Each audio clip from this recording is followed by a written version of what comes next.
How's everybody doing? Great to be learning with you on a Friday. Shabbos rolling in. It can't come soon enough. Let's light up the darkness.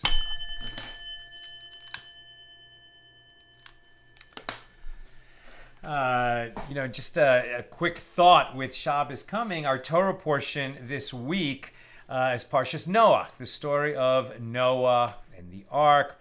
And it's completely set up by the final verse of last week's Torah portion, which was the story of creation, culminating in a generation that had become so corrupt, so filled with violence, that God was absolutely disgusted with the people and destroyed all of them, with the exception of Noach. And what was it about Noach? Noach found favor in the eyes of Hashem. V'Noach matza chen be'enei Hashem. Noach found chen, favor, grace. Now, what's so interesting about Noach and chen, Noah and favor or grace, is that the letters are exactly the same. Noach is spelled nun ches, and chen is spelled ches nun.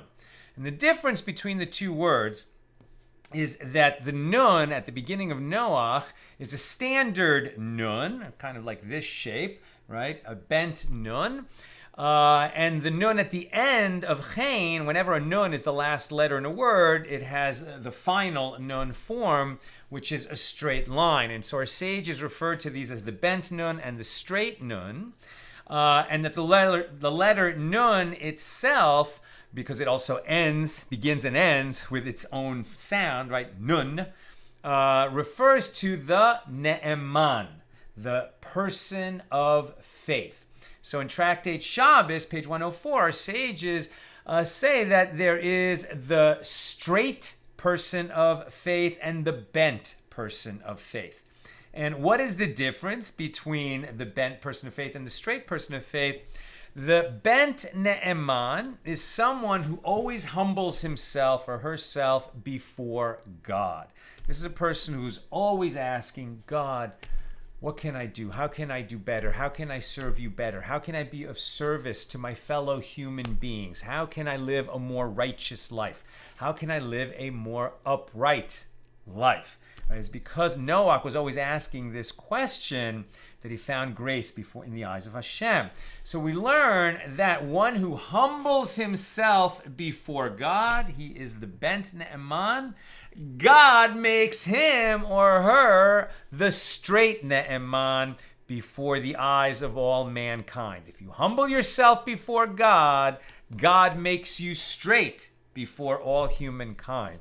And if you think about it, it makes perfect sense, right? If you meet a person who's utterly humble before God, that's going to be a very honest person, a reliable person, an upstanding person, and he or she will be perceived that way by all humans. May we be blessed, right, to humble ourselves before God, to be the bent ne'eman, and to thereby become the straight ne'eman, one who is straight before all humankind. Who's in the house on a Friday? Paula in Chicago, Yehuda in South Carolina, John in Maine, Renee in Indiana, Bill in Missouri, Bella in Florida, Sharon in New Jersey, Shandora in the Bronx, Gordo in Scotland, Joseph in Massachusetts, Buddy, I guess loves God. And over there on the YouTube side, Marjorie says shalom. Marie says shalom. Welcome, everybody. We're working our way through chapter 3 here in Tractate Kiddushin. We are continuing our discussion of Mishna number 12 of chapter 3. And we've been talking about, in the context of betrothal, and when betrothal is created, what this tractate is all about. What if there were not two witnesses? You require two witnesses to create a betrothal. What if there were not two witnesses? What do we do? Is any betrothal created at all? Do we create a betrothal of uncertainty that is enough to it's not enough to proceed forward, but before they can go their separate ways, she's going to need a get so that she's free to remarry?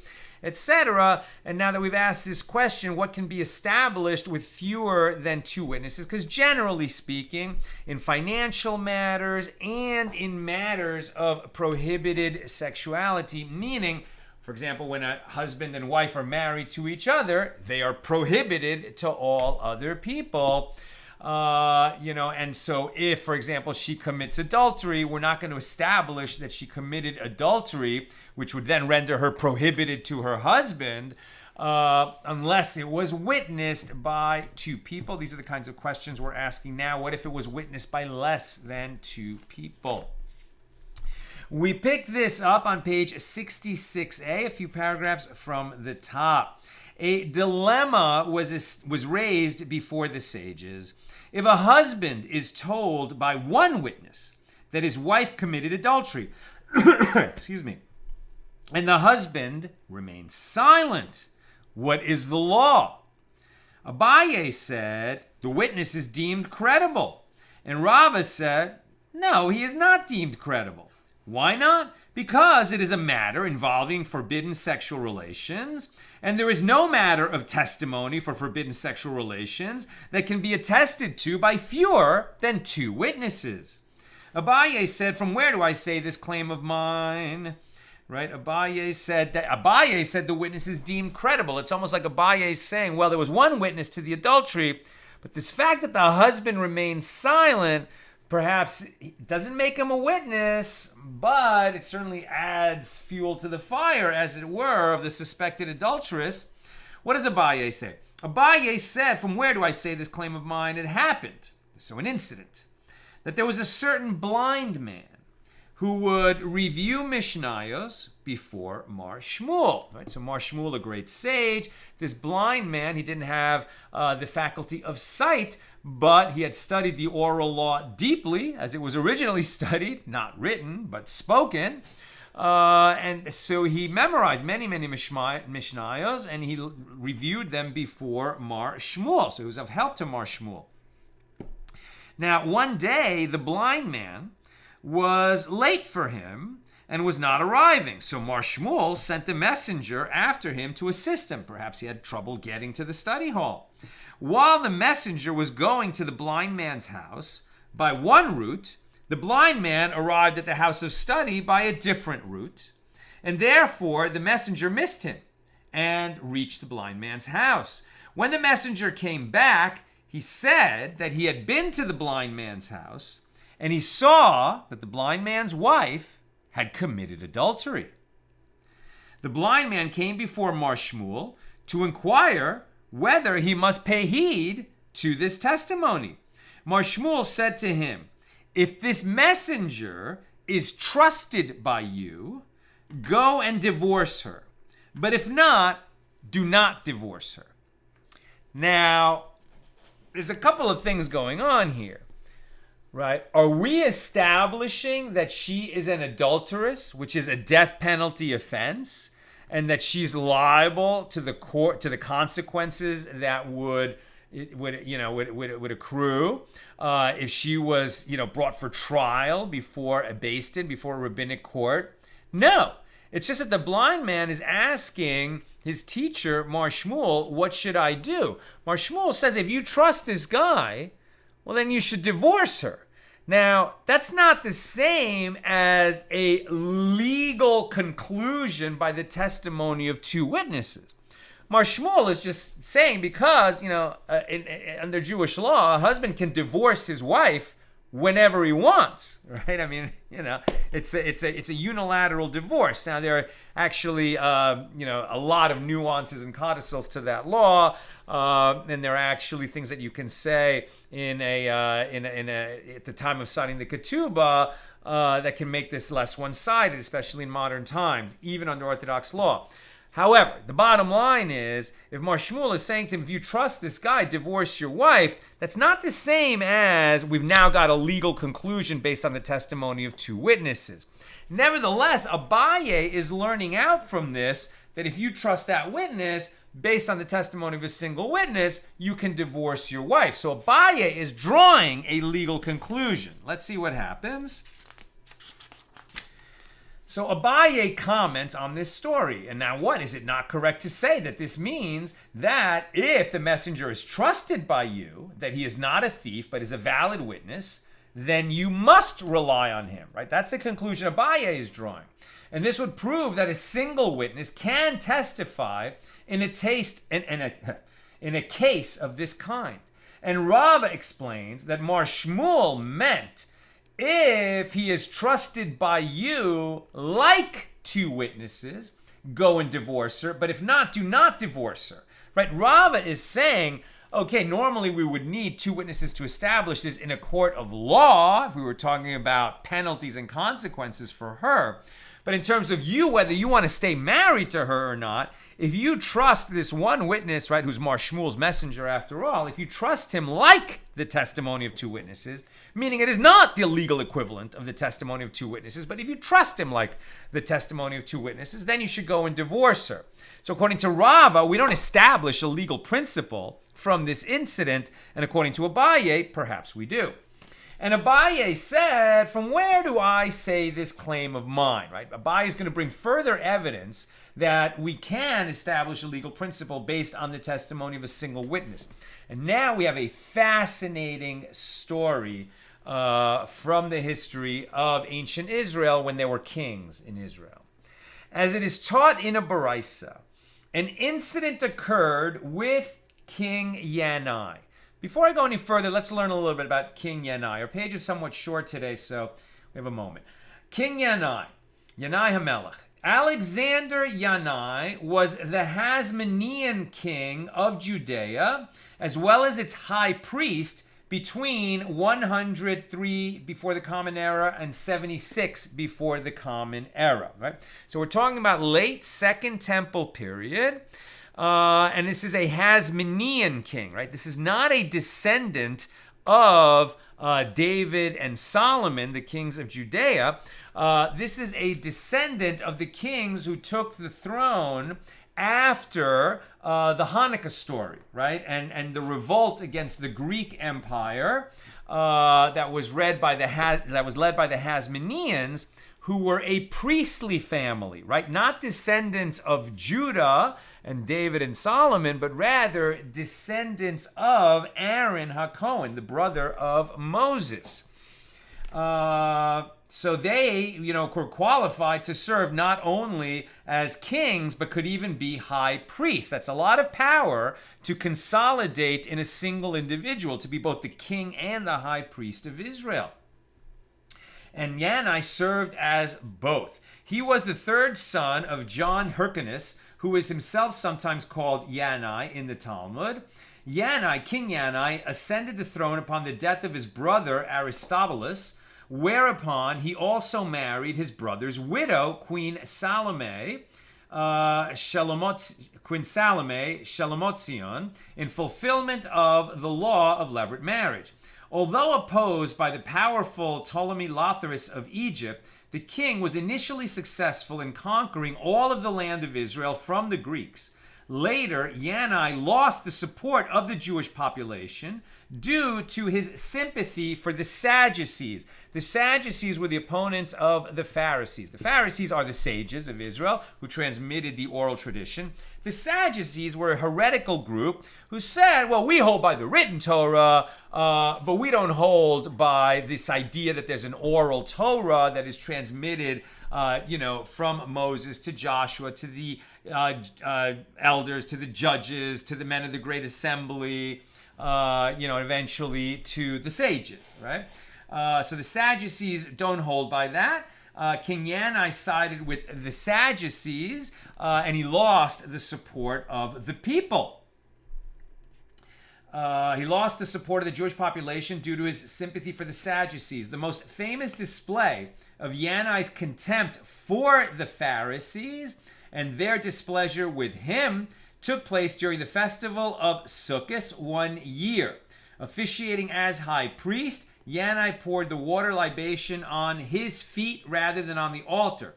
In response, the attendant crowd pelted the king with their esrogim, right, the fruits, the esrog of Sukkot, leading to violence and the deaths of thousands.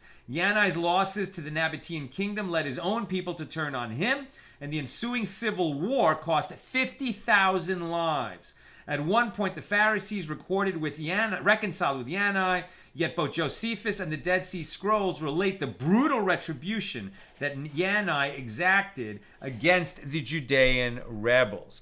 Right, so, we talk about how the Jewish people can be so divided. Well, here's a period in history where it was so divided that we lost 50,000 lives because of it. And when the Jewish people are divided, tragically, we are much more vulnerable to our enemies outside the Jewish people. Okay, with that background, let's listen to this story about King Yannai. An incident occurred with King Yannai, who went to the region of Kohalet in the desert, and he conquered 60 cities there, right? Expanding the land of Israel. And upon his return, he rejoiced with a great happiness over his victory. And he subsequently summoned all the sages of the Jewish people, and he said to them, "Our ancestors, in their poverty, would eat salty foods when they were busy with the building of the temple. We too shall eat salty foods in memory of our ancestors." And they brought salty food on tables of gold and ate.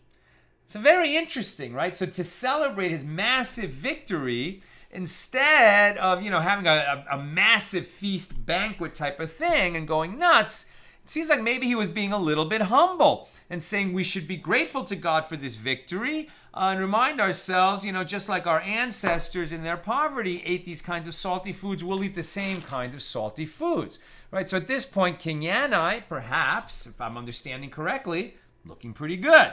But then, there was one person present, a scoffer, a man with an evil heart, and a scoundrel.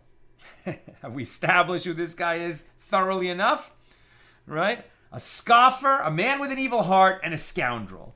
And his name was Elazar ben Poira. Elazar ben Poira. And Elazar ben Poira said to King Yannai, "King Yannai, the hearts of the Pharisees," meaning the sages, "are against you. In other words, they harbor secret resentment against you, and they do not like you." Right? So this is whispering in the ears of the king just to create dissension against the Torah scholars of Israel. You can see why this is an evil scoundrel. Well, the king replied, "Okay, so what shall I do to clarify whether this is true?" So Elazar ben Poira responded, "Well, have them stand by while you are wearing the tzitz, the front plate before your eyes." Right? The tzitz is the gold front plate that only the high priest could wear. And Yannai was both the king and the high priest, so he could wear the front plate. It was made out of gold, and it said, "Holy to Hashem." Right? And it was something that the high priest would only wear when he's officiating in the holy temple, and the tzitz would actually atone for certain sins of the people of Israel. So now this Elazar, this evil Elazar, says to the king, "Okay, so wear the front plate, put it between your eyes, and see what happens when do this in front of the sages and see what they say. Since the front plate bears the divine name, the sages should stand in its honor." I mean, they should stand anyway because he's the king, but let's see what happens. So Yannai, who was a member of the priestly Hasmonean family and also served as the high priest, who wears the front plate. So he brought the sages in, the Pharisees in, and he had them stand by while he was wearing the front plate between his eyes. Now, there was a certain elder present called Yehuda ben Gedidia. And Yehuda ben Gedidia said to King Yannai. Now, this is a guy who's going to always speak truth to power. And he's going to say, what can and shouldn't be done according to Jewish law, even if he's speaking to the king. Maybe wise, maybe not, as we shall see. A certain elder present called Yehuda ben Gedidia. And Yehuda ben Gedidia said to King Yannai, "King Yannai, the crown of the monarchy, it should suffice for you. You should be satisfied that you are king. Leave the crown of the priesthood for the descendants of Aaron." It's a big statement. Isn't Yannai one of the descendants of Aaron? And the Gemara explains this last comment.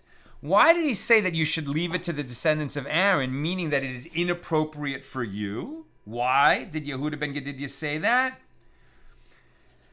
They would say that Yannai's mother was taken captive in Modi'in, and she was therefore disqualified from marrying into the priesthood, right? She had been taken captive by enemies of Israel. Presumably that meant she was raped. And while that doesn't disqualify her from marrying any other Jew, it does disqualify her from marrying a priest, right? There's many things that priests just cannot do. It doesn't, Jews are free to do them. It's just that priests who have to bring offerings in the temple are kept to a very, very, very, sometimes painfully high standard. And so a priest is not allowed to marry a woman, who had been raped. Right, so they used to say that happened to Yannai's mother. Therefore, when she married a priest, that priest was marrying a woman that was prohibited to him, and the children of that union, the sons of that union, meaning Yannai, Yannai would therefore be a halal. He is disqualified from serving as a priest. He's not a mamzer, right? He can marry anyone he wants. He's qualified to be the king of Israel, but it would disqualify him from serving as a priest. And that's why this Yehuda ben Gedidya said to the king, it's enough for you that you're king. Let somebody else be the high priest. And they said this about his mother, and the matter was investigated, and it was not discovered. Meaning they sought witnesses that the mother had been captured, but none were found. Right? So the matter was never proven. So this Yehuda ben Gedidya maybe was not being so wise at all. It's not that the matter had been established and that the king was ignoring it. It's that the matter had never been legally established. Maybe there was a strong rumor, a very strong rumor, but it wasn't legally established. So when this Yehuda ben Gedidya said that to the king, perhaps not surprisingly, I'm not saying rightfully, but not surprisingly, became enraged. And Elazar ben Poira said to King Yannai, hey, King Yannai, the matter was investigated and was not discovered. They sought witnesses for that event. None were found. And the sages of Israel were expelled because the king became enraged, right? He expelled all of the sages of Israel from this celebration after that big war victory. Now, Elazar ben Poira says to King Yannai, such is the judgment of a common person in Israel, that because they said something offensive to the king, you banish them or expel them from your castle. You'd do that with anybody, right? But now, you would do that with anybody who was offended the way these people have offended you, right? The way that they spoke about your mother, even though it was not a legally established matter. And then, anybody would be in their rights to expel them from his house. But when they make such an insult to the king, it's not enough to just expel them from the party, to banish them from the party, throw them out of the castle. That's not enough, says Elazar ben Poira. Right? So he says to the king, King Yannai, such is the judgment of a common person in Israel. In other words, merely expelling a slanderer is appropriate if the subject of the slander is a commoner. But you are a king and a high priest. Is this your judgment as well? And Yannai replied, okay, so what should I do? And Elazar responded, if you listen to my advice, crush them. If you listen to my advice. This is like Iago, right? In the ears of Othello, if you're familiar with that Shakespearean play. And what should I do? And Elazar says, if you listen to my advice, crush them. So Yannai countered, if I crush them, what will become of the Torah? And Elazar retorted, well, behold, the Torah is wrapped and placed in the corner. There's the Torah. Anyone who wishes to study can come and study it. We have no need for sages. Now, at this point, the Gemara interjects that Rav Nachman bar Yitzchak says, immediately at that moment, heresy was injected into Yannai. As he should have said to Elazar ben Poira, well, this works out well with regard to the written Torah, as there's the written Torah and it can be studied by anybody. But what will become of the oral Torah, which is half the Torah? The oral Torah, which was transmitted by God to Moses at Sinai in a tradition that Moses then transmitted to Joshua, Joshua to the elders to the judges to the sages, etc. And it's how we understand the written Torah, and a tradition that expands with every generation because we have new questions to ask. And this is how we know how to answer these questions. Without the oral Torah, Israel is nowhere. Right? That's what Yannai should have said to Elazar, but he didn't think of it, even though he was the high priest. Right? He should have thought of it as the high priest. What will happen to the oral Torah if you destroy all the sages? The oral Torah is transmitted only by the sages. And the Baraisa continues immediately. This evil that Elazar had injected into the heart of Yannai arose and caught fire through Elazar ben Poira, and all the sages of the Jewish people were murdered. That's what happened. The scoffer whispered in the ear of the king, and the king, managed to take personal offense at what this one sage had said. And what did he do? He killed all the sages. Some king, some high priest. And says the Gemara, and the world was desolate of Torah until Shimon ben Shattach came and restored the Torah to its former glory. And this completes the Baraisa. Right, now, why did Abaye bring this story? It's to tell us about the testimony of a single witness. Right? Remember that they heard that Yannai's mother had been taken captive, and that she was therefore disqualified to marry Yannai's father, who was a priest, but they couldn't establish the matter legally. Right? That was the kernel of the story that's relevant here.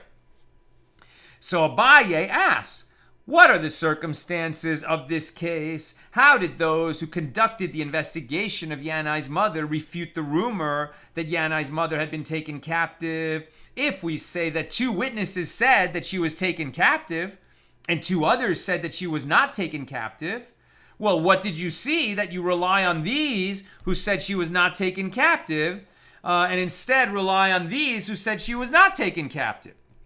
Why would you rely on the 2 who said she was taken captive versus the 2 that said she was not taken captive, or vice versa? In such a scenario, one could not definitively say that the matter was investigated and found to be false.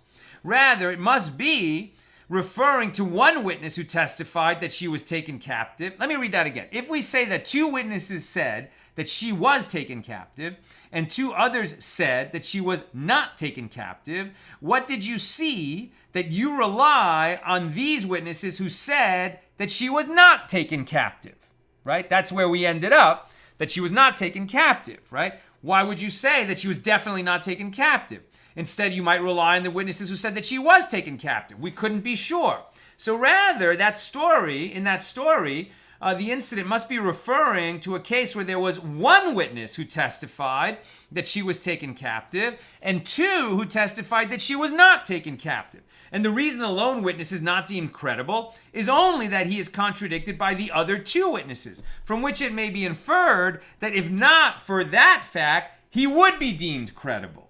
And this supports Abaye's claim that an uncontested lone witness, and uncontested, that's how this came up, if the husband remains silent when one witness says that his wife committed adultery. So an uncontested lone witness is deemed credible in a case of this kind, says Abaye. How would Rava answer Abaye? Rava could reply that this incident affords no proof for the following reason. Actually, one can say that there were 2 witnesses who testified that she was captured, and 2 who testified that she was not. And the case was decided in accordance with that which Rav Achabar Rav Minyumi says in a different context, that it is referring to conspiring witnesses. The second pair of witnesses did not contradict the testimony of the first pair, but rather established them as liars by stating that the first pair were not there to witness the event. And this serves to disqualify the testimony of the first pair altogether. So here too, it is referring to witnesses who rendered the first set conspiring witnesses. And if you wish, say that this is in accordance with the version of the story related by Rabbi Yitzchak, As Rabbi Yitzchak says, they replaced Yannai's mother with a maidservant, meaning the first witnesses saw that Yannai's mother was about to be taken captive, but the second pair revealed that she had actually been replaced with a maidservant, thereby negating the testimony of the first set. So even though this big mouth, Yehuda ben Gedidia, got into the ear of the king and said, what are you thinking? Why did you let somebody else be high priest? It's enough for you that you're the king. Based on the fact that there was rumors that his mother had been taken captive, it seems like, well, as a legal matter, she was not established as being taken captive because they did the analysis of proper Jewish law, and that's why, nobody contested that Yannai was fit to not only be king, but also be the high priest. And it was this Elazar ben Poira who just kind of used this, comment, ill-advised comment from this sage Yehuda ben Gedidia to get into the ear of Yannai and inflame his passions against the sages. Probably this Elazar ben Poira had his own beef, his own axe to grind with the sages, and he took advantage of this incident to exact his own revenge for whatever his reason was against the sages. But this is a tragic, tragic story. Rava says, and now we're on 66b, right? Rava is answering Abaye further. From where do I say my claim? That one does not rely on a lone witness in matters of forbidden relations? As we learned in a Baraisa, Rabbi Shimon said an incident occurred with regard to a water reservoir of Diskim in Yavne, which had the presumptive status of being complete, i.e. they thought it contained 40 sa, the minimum amount of water for that little reservoir to be a valid mikveh in which people could immerse to become purified from various sources of ritual impurity. And they measured it after some time, and they found out that they'd been wrong. Right? This presumptive status that the mikveh had enough water in it to be a good mikveh, it turned out to be wrong, which meant that all the people who had previously immersed in that mikveh to become pure again, for example, a priest who could not, eat teruma, if he's in a state of impurity, but he, immerses in the mikveh, now he's pure. I mean, there's other rules, he has to wait for nightfall, whatever, but, now he becomes pure, and then he can eat teruma. But if he immersed in a mikveh that didn't have the minimum amount of water in it, then that immersion was not a valid immersion. He retained his ritual impurity, and when he ate that teruma, that was a transgression. And there are many other examples, right? Somebody immersed in the mikveh thought he was pure, and then, for example, maybe he entered the temple and he was still impure. So it really was a rippling effect type of problem when they found out that this mikveh that they thought was a valid mikveh turned out not to be a valid mikveh. So, it was found to be deficient. Now, so now they're all looking back, like who immersed in that mikveh, thought he was pure and didn't become pure, and what were the consequences of that? So with regard to all immersions of ritual purification performed in the reservoir, before it was measured, Rabbi Tarfon would render them ritually pure. Right? So what Rabbi Tarfon is saying is that, okay, when they measured the mikveh, they found out there wasn't enough water in it. But that doesn't mean that we have to retroactively assume that all the other people who immersed in a mikveh that didn't have enough water in it. Maybe something went wrong at some point. We don't know when. But we're not going to look back and say that all the people who immersed in it actually were not purified. They have a presumptive status of they were purified, and we're going to leave it that way.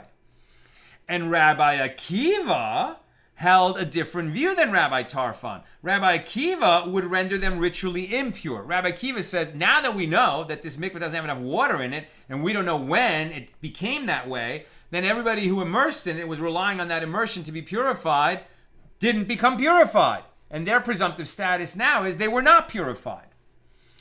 The two sages discussed the matter. Rabbi Tarfon said, this ritual bath retained the presumptive status of being whole, being qualified as a mikveh throughout this period. And you are coming to declare it deficient in the past out of uncertainty? Do not deem it deficient out of uncertainty. You don't know when it became deficient.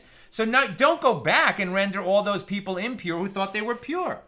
And Rabbi Akiva said in response, this person who immersed himself in that ritual bath, he had a presumptive status of being impure before he got into the bath. Now we're learning that this bath was not a qualified mikveh. So if you talk about retaining presumptive status, the person who had a status of being impure before he got into this disqualified mikveh retains his presumptive status of being impure. You are coming to purify him out of uncertainty, says Rabbi Akiva to Rabbi Tarfon. Do not deem him ritually pure out of uncertainty. Rabbi Tarfon answered Rabbi Akiva, there is a parable that illustrates this. A priest was standing and sacrificing offerings on the altar, and it became known that he is the son of a divorced woman, or the son of a chalutza, meaning that his father married a divorced woman, or his father married a chalutza, which he was not permitted to do, rendering the son a halal, one who was not qualified to serve in the temple. So this priest that we now discover is actually a halal, who has been bringing offerings, and he wasn't qualified, he wasn't permitted to bring offerings. What do we do about that? Right? And the law is that his earlier service before this discovery remains valid. We don't go back and say that all the offerings he brought before it was discovered that he was a halal are all disqualified offerings, and those people have to bring offerings again. We don't do that. It's a good argument from Rabbi Tarfon. Rabbi Akiva says, a better parable, a more appropriate parable for our question here, is that of a priest who was standing and sacrificing on the altar, and it became known that he is blemished. Right? If a priest has certain kinds of physical blemish, you wouldn't even call him deformed or something, but just the kind of blemish, he's perfectly fine for everything else in life, but he's disqualified from serving as a priest in the holy temple. And if it became known that he was blemished while he was bringing those offerings, in this case, the law is that his earlier service is disqualified, and the offerings that he brought on the altar are not offerings. Rabbi Tarfon says to Rabbi Akiva, you compared the case of a mikveh, a ritual bath, found to be deficient, to that of a blemished priest, whereas I compared the case of the deficient mikveh to the son of a divorced woman, or the son of a chalutza. Let us see which case is more similar. If this case is similar to that of the divorced woman or the son of the chalutza, let us treat it like the case of the son of the divorced woman or the son of the chalutza. And if it is more similar to the case of the blemished priest, let us treat it like that of the blemished priest. Rabbi Akiva says, okay, let's analyze the matter. The disqualification of a ritual bath is by the testimony of an individual, as witnesses are not required to establish that a mikveh is deficient. Even though it's going to have legal consequences, we don't need two witnesses to establish that there wasn't enough water in a mikveh. A single witness can testify to that. And likewise, the disqualification of a blemished priest with regard to performing the temple service is also by the testimony of an individual. An individual can come and tell us that priest has a blemish. And do not let the law of the son of the divorced woman or the son of the halutza prove otherwise, as his disqualification has to be by the testimony of two witnesses. Two witnesses are required to testify about one's mother to disqualify him from performing the temple service. One witness is not sufficient for such a matter as that. Alternatively, says Rabbi Akiva, one can say the disqualification of a ritual bath is due to the bath itself. And similarly, the disqualification of a blemished priest is due to the priest himself. Don't talk about the law of the son of the divorced woman or the son of a chalutza to prove otherwise, because his disqualification is due to someone else, that his father married a divorced woman. Rabbi Tarfon said to Rabbi Akiva, Akiva, anyone who separates from you, it is as though he has separated from life itself.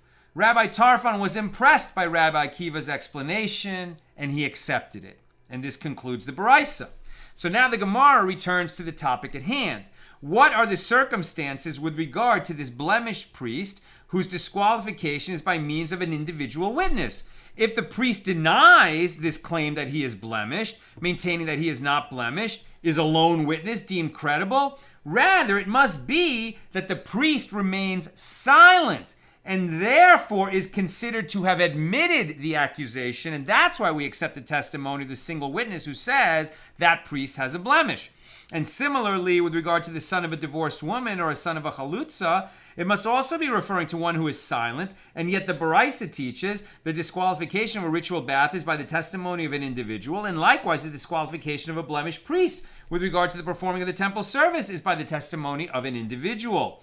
And do not let the law of the son of a divorced woman or the son of a chalutza prove otherwise, as his disqualification is by the testimony of two witnesses. And this indicates that if a person under scrutiny himself remains silent, one witness is not sufficient to disqualify him. And Abaye could have said in response to this proof, actually, both cases deal with an individual who denies the witness's testimony. And that which you said, why is the witness deemed credible when he says that this priest is blemished? It is referring to a case where the witness said to him, remove your clothes and show us that you are not blemished. Since this is a matter that can be easily investigated, the witness is deemed credible because if he were lying, the priest could prove it. And this explanation is consistent with that which the Baraisa teaches. The disqualification of the ritual bath, the mikveh, is due to the bath itself. And similarly, the disqualification of a blemished priest is due to the priest himself, as he himself can be examined, just like the bath could be examined. And do not let the law of the son of a divorced woman or the son of a chalutza prove otherwise, because his disqualification is according to others. Right? Witnesses would have to come and say that his father married a divorced woman, that his father married a woman who turned out to be divorced. Now, the Gemara asks a question with regard to the law of the Baraisa. And from where do we derive that the service of the son of a divorced woman or the son of a chalutza is valid after the fact? If that priest is disqualified from serving as a priest in the temple because he is a halal, the son of the union between a priest and a divorced woman, then why would you say that the offerings he has brought until this fact is revealed and he's disqualified, that offerings he brought before that are not disqualified, that those offerings remain valid? Why would we say that? Why don't we disqualify the offerings that that priest has brought on behalf of other people? Why do we not do that? And Rav Yehuda says that Shmuel says, as the verse states, with regard to Pinchas the priest, right, the son of Aaron, he was the next high priest in the desert. He was the son of, hold on a second. As the verse states with regard to Pinchas the priest, now it's either the grandson of Aaron or we're talking about some other Pinchas. And the verse we're talking about the grandson of Aaron, right? Where am I? Rav Yehuda says that Shmuel says that the verse states with regard to Pinchas the priest, and it shall be for him and his seed after him the covenant of an everlasting priesthood. I'm sorry. Pinchas, I believe, is a son who, he's the son of Aaron, but he was born later. He's younger than his older brother Elazar, I think, who's Aaron's son, who succeeded him as the high priest. And Pinchas was a younger son, but Pinchas was the zealot that in the affair of Cosby and what was the name of this other guy, right? So, you know, when the Jews in the desert were sinning with the daughters of Midian, and one of the Jews, who I think was of the tribe of Shimon, you know, actually brought, you know, this, you know, prostitute, basically, prostitute princess, into the encampment, into the amidst the holiness of the Jewish people, and was fornicating with her, and it was causing a plague that was killing the Jewish people. So this Pinchas, right, who was, I think he was born after Aaron and his sons were, anointed as priests, right? Moses' brother Aaron was anointed as the high priest. His son Elazar was anointed as a priest. Pinchas was still too young to become a priest. So it wasn't absolutely clear that he would become a priest like his older brother and his father. But after Pinchas, you know, took action, he did what needed to be done, God said to Pinchas, that I extend to you the priesthood. Now, wasn't he going to become a priest anyway? The sons of Aaron are the priests. The Kohanim are the priests. The sons and descendants of Aaron. And Pinchas is a son of Aaron, a descendant of Aaron. But God clarified that even though he had not already been anointed, that he would receive this gift to become a priest and all his descendants after him. That was in Numbers 25:13.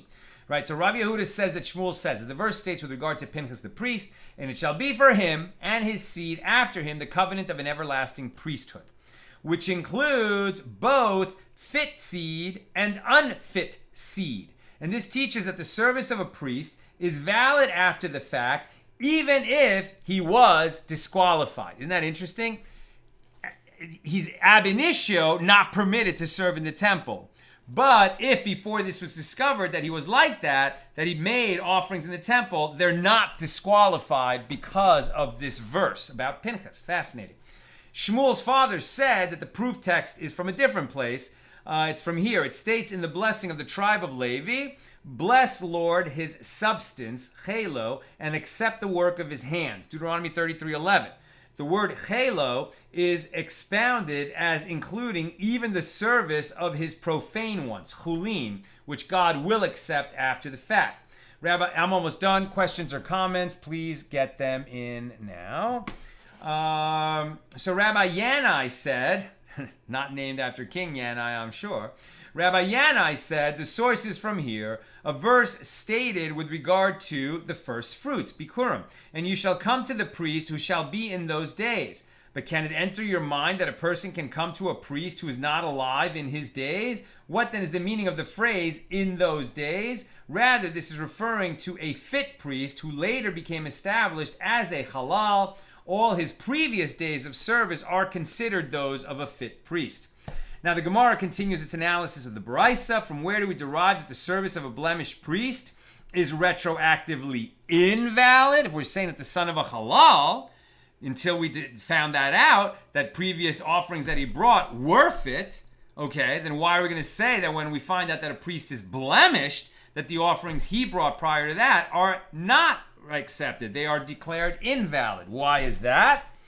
And Rabbi Yehuda says that Shmuel says, as the verse states with regard to Pinchas, wherefore say, behold, I give to him my covenant of peace, shalom, the verse before, which means that he receives the covenant when he is whole, shalem.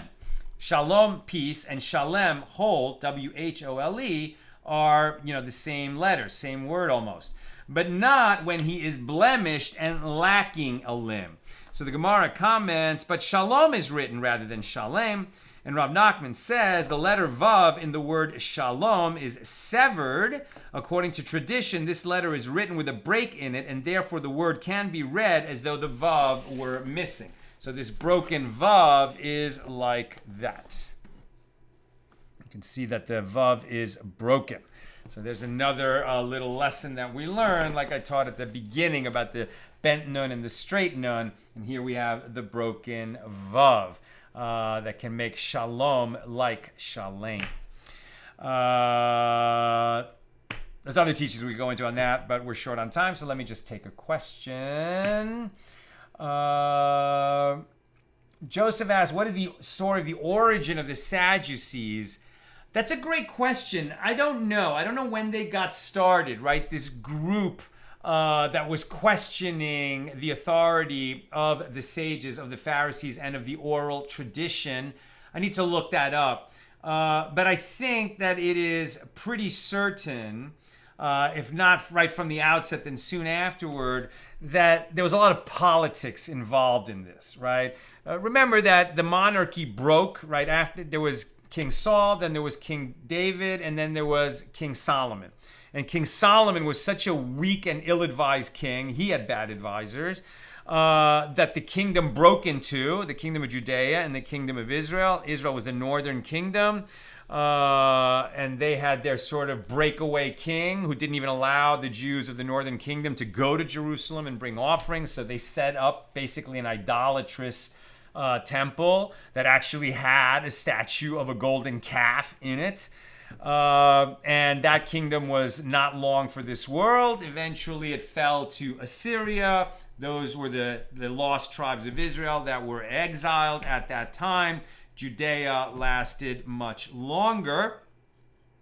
That was just one of the divisions. And then eventually, in the Second Temple period, we often have apostate kings that go after idolatry, Ahab, Ahav, and his wife Jezebel, very famous example. King Menashe, who made an atonement, but spent so much time and energy leading Israel into idolatry. And so very often the sages were that voice among the people that said to the king, what are you doing? You're not humbling yourself before God. You're not following God's law. And that's going to be a tragedy for the Jewish people who are going to end up dying because they're being led astray by these idolatrous kings. And then the kings who didn't want to, be told what to do and what not to do had their advisors who were Sadducees who say, oh, don't listen to the Pharisees. All you have to, is it in the written Torah? If it's not in the written Torah, you don't have to worry about it, And so I don't know the exact origin of the Sadducees, but that, fundamental break between the Sadducees and the Pharisees was always happening. Also, Ezra says it was Zimri that Pinchas, Cosby and Zimri, right? Pinchas was born too early, so he needed the special dispensation. Thank you, Ezra. That's exactly right. And Bill has something to say about the Sadducees. As a practical matter, the Sadducees were always going to be popular with the Hasmonean dynasty precisely because the Hasmoneans wanted to unify the office of the king and the high priest. Without an oral Torah, the default concentration of power moves from the scholars, the sages, to the Kohanim, the priests.